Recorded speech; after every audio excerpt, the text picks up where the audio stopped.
Welcome to our study of the Gospel of John. Today we consider the nature of Jesus, faith and life in the 4th and 5th chapters of the Gospel, where he will give living water to a Samaritan woman of ill repute and healing to a lame man long in his malady. In chapter 2, John presents Jesus' first great sign meant to convince people of his identity as Christ and incarnate God. Jesus turns water into wine. In chapter 3, John tells us about an interview Jesus has with an honorable rabbi named Nicodemus. Now, in chapter 4, John records for us an important interview that Jesus has with a woman at a well in Samaria. In this chapter, John is telling us again what he told us in the first chapter of this gospel, that if people respond to Jesus properly, they will be born again. Jesus is traveling with his disciples almost the whole length of Israel, from Jerusalem in the south to Galilee in the north. Jesus takes an unusual route. Because there is a bitter prejudice between the Jews and the Samaritans, the Jews prefer to travel a longer but easier route along the Jordan River. Jesus, however, takes the shorter route, but more arduous journey through Samaria.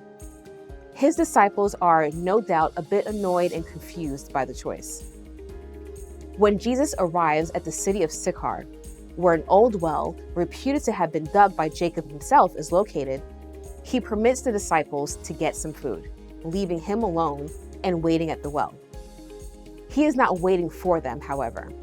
He has planned to have a private conversation with a Samaritan woman, whom he knows to be coming to get water from the well.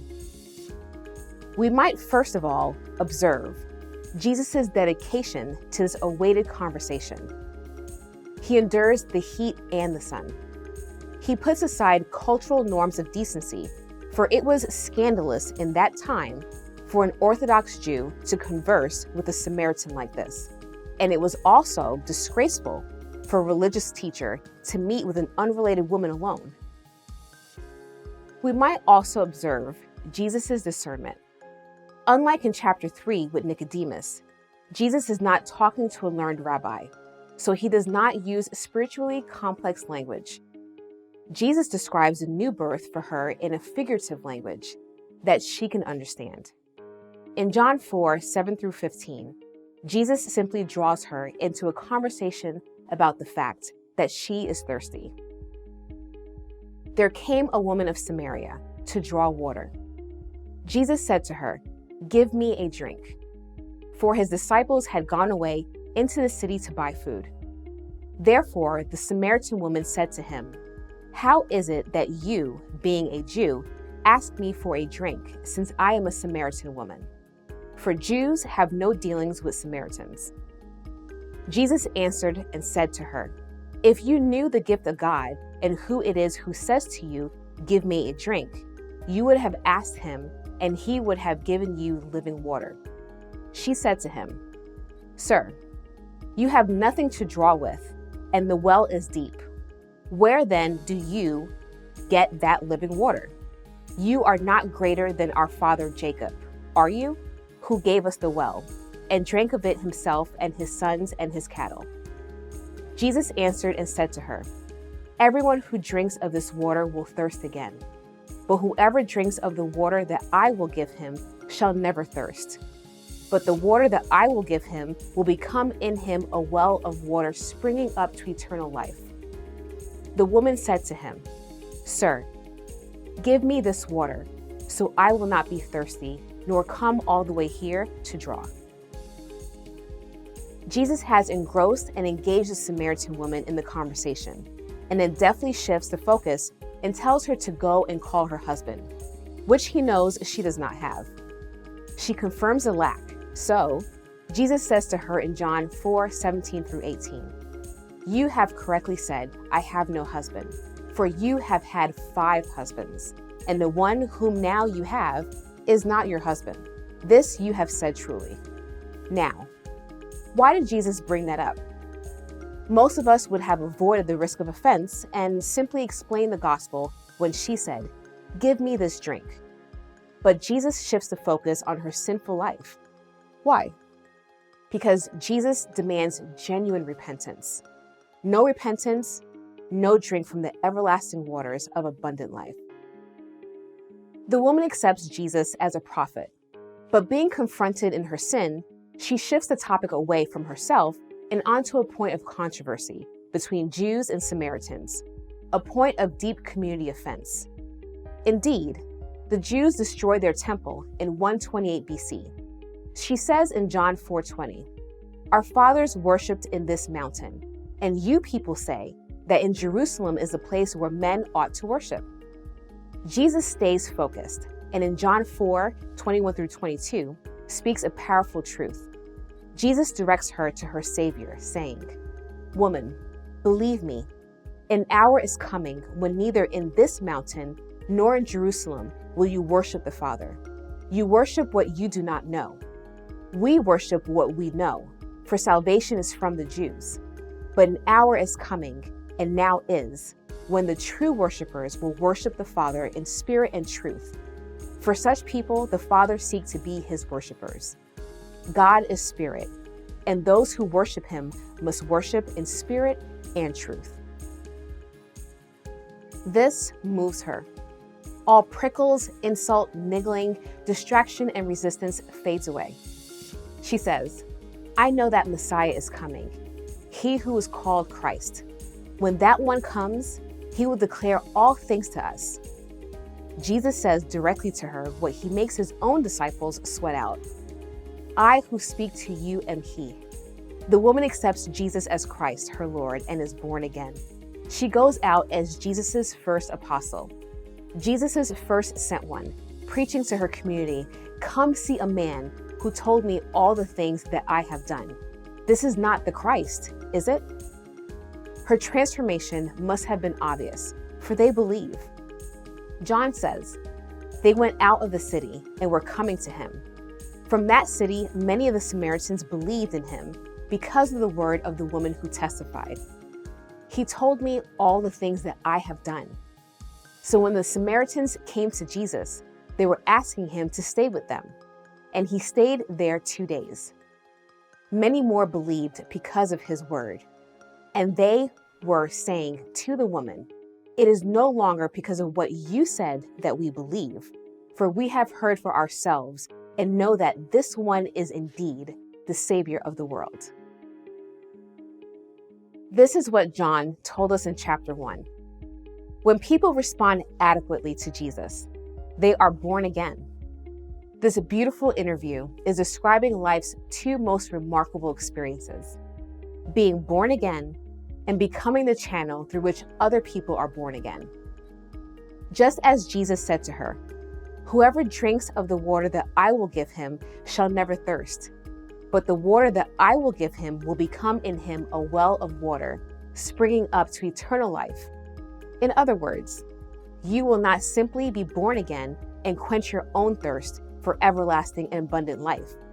You will become a spring from which other people can quench that same thirst. Now, let's ask the 3 questions which we are asking of every chapter as we read through John. Question 1. Who is Jesus in chapter 4? Jesus is the living water. Jesus is one drink of water that will quench your thirst, everlasting and abundant, and will flow out of you to transform the lives of others as well. Question 2. What is faith in chapter 4? Faith is receiving Christ in repentance. No repentance, no rebirth. And question 3. What is life in John chapter 4? Life is a transformative embrace of Jesus as Lord that satisfies the soul's deepest longing and is so powerful as to flow spontaneously from the transformed to do the same miraculous work in the lives the new believer touches. Have you ever experienced life's 2 most incredible experiences? Have you ever been born again? And have you ever been the vehicle through whom other people have been born again? That is something to pursue even today. Now, let's move on to John chapter 5, where Jesus heals a chronically ill man waiting at the edge of the pool of Bethesda. The pool of Bethesda has a reputation. It was believed that an angel from heaven would stir the waters of the pool, and whoever got in first got a healing. Seems a nasty trick to heal the one who is healthy enough to get there quickest. But that is a story. So, one Sabbath, Jesus goes strolling through the crowd and picks out a particular man and asks him an odd question. Do you wish to get well? We might imagine the answer would be yes, 1,000 times yes. If we know the human heart, however, we might not be so quick to assume. Health has demands on the healthy. Some who have been sick for many years have grown dependent on the sympathies that sickness affords. We even have a disease dedicated to that emotional addiction, Munchausen. So Jesus asks, do you wish to get well? In John 5:7-10 we read, the sick man answered him, Sir, I have no man to put me into the pool when the water is stirred up, but while I am coming, another steps down before me. Jesus said to him, Get up, pick up your pallet and walk. Immediately the man became well and picked up his pallet and began to walk. Now it was a Sabbath on that day. So the Jews were saying to the man who was cured, It is the Sabbath, and it is not permissible for you to carry your pallet. The result of this healing is the beginning of a hostile dialogue between Jesus and the religious establishment that stretches over the next few chapters of John and plays into the general theme of faith. Do you believe to the point that you are willing to stand for Jesus in the face of persecution? In this sense, this man falters in his faith, in contrast to another story in John 9 with identical structure, where the man stands with Jesus in the face of threat. At first, however, consider, do you see yourself, past or present, in this man by the pool? Perhaps spiritually weak, perhaps physically weak, in need but not having anyone who can help, looking for hope in foolish things like this pool, when what you really need is for Jesus Christ to enter your life with the power to heal, the power to save, the power to transform. Do you want to be healed? This too is a picture of what it means to be confronted with a change through a dedication to Jesus. We may gain some insight into Jesus' questioning of him at the pool when we see how he responds to the threat of the religious leaders. At first, he seems factual at their accusations against him. He blames Jesus for the offense of carrying his pallet on the Sabbath, saying, He who made me well was the one who said to me, Pick up your pallet and walk. When the angry officials asked who it was who healed him and commanded him to carry his pallet, the man honestly cannot tell them. Jesus gives a hint to the spirit of the man when he comes back to him with a warning, saying, Behold, you have become well. Do not sin anymore, so that nothing worse happens to you.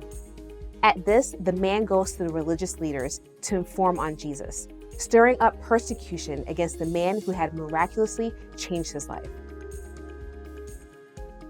The truth of these nuances come clear when we compare this story of the healing of the man born blind in John 9. But for now, let us take Jesus' warning as our clue. The man gets his healing, but he misses out on the abundant life that might have been his had he stood and stayed with Jesus, rather than rushing away to save his own reputation with the apostate leaders of Israel. He forsook David to keep in the good graces of Saul. God's word tells us that everyone who calls upon the name of the Lord shall be saved. And it is with the heart that you believe and are justified, and it is with the mouth that you confess and are saved. Everyone who believes, that means you too. So believe in your heart and confess with your mouth today that Jesus is the Lord of your life, and be ready to stand with Jesus in the face of any persecution that may come your way.